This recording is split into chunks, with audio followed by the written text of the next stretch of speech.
Telugu Desam Janasena కూటమితో BJP పొత్తు ఖరారైంది. కేంద్ర హోంమంత్రి అమిత్ షా పిలుపుతో ఢిల్లీకి చేరుకున్న తెలుగుదేశం అధినేత చంద్రబాబు, జనసేనాని పవన్ కళ్యాణ్ అమిత్ షాతో బీజేపీ జాతీయ అధ్యక్షుడు జేపీ నడ్డాతో భేటీ అయ్యారు. వీరి భేటీతో టీడీపీ ఎన్డీఏ కూటమిలో చేరిక ఖరారైంది. సీట్ల సర్దుబాటు కూడా ఖరారైందని అంటున్నారు. సీట్ల సర్దుబాటుపై ప్రాథమిక సమాచారం మేరకు బీజేపీకి 5 ఎంపీ, 9 అసెంబ్లీ సీట్లు ఇచ్చేందుకు తెలుగుదేశం అధినేత చంద్రబాబు సూత్రప్రాయంగా అంగీకరించినట్టు బీజేపీ వర్గాల సమాచారం. అయితే గెలుపు గుర్రాలకి సీట్లు ఇవ్వాలని, లేకపోతే వైసీపీ లబ్ధి పొందుతుందన్న బాబు సూచనతో అమిత్ షా, నడ్డాలు ఏకీభవించినట్టు చెబుతున్నారు.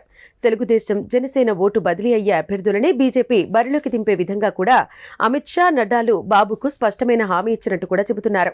మొదటి నుంచి తెలుగుదేశంని వ్యతిరేకిస్తున్న బీజేపీ నేతలకు సీట్లు ఇచ్చినా అక్కడ ఓటు బదిలీ కాకపోతే ఉభయులకు నష్టమని, అలా నష్టం చేకూర్చే విధంగా తమ అభ్యర్థుల ఎంపిక ఉండదని అమిత్ షా, నడ్డాలు విస్పష్టంగా చెప్పినట్టు బీజేపీ వర్గాల నుంచే తెలుస్తోంది.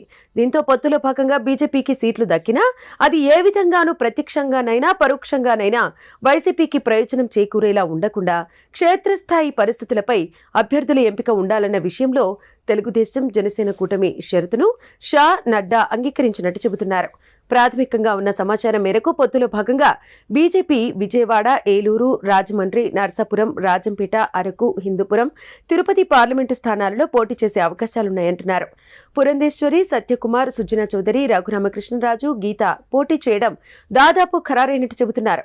బీజేపీ జాతీయ కార్యదర్శి సత్యకుమార్కు హిందూపురం కాకపోతే రాజంపేట, కేంద్ర మాజీ మంత్రి సుజనా చౌదరి విజయవాడ లేదా ఏలూరు, పురంధేశ్వరి రాజమండ్రి నుంచి పోటీ చేసే అవకాశాలు మెండుగా ఉన్నాయని అంటున్నారు. అలాగే ఎంపీగా గీత పోటీ చేసే అవకాశాలున్నాయని చెబుతున్నారు. నరసాపురం నుంచి సిట్టింగ్ ఎంపీ రఘురామకృష్ణరాజు బీజేపీ అభ్యర్థిగా రంగంలోకి దిగే అవకాశాలున్నాయని అంటున్నారు.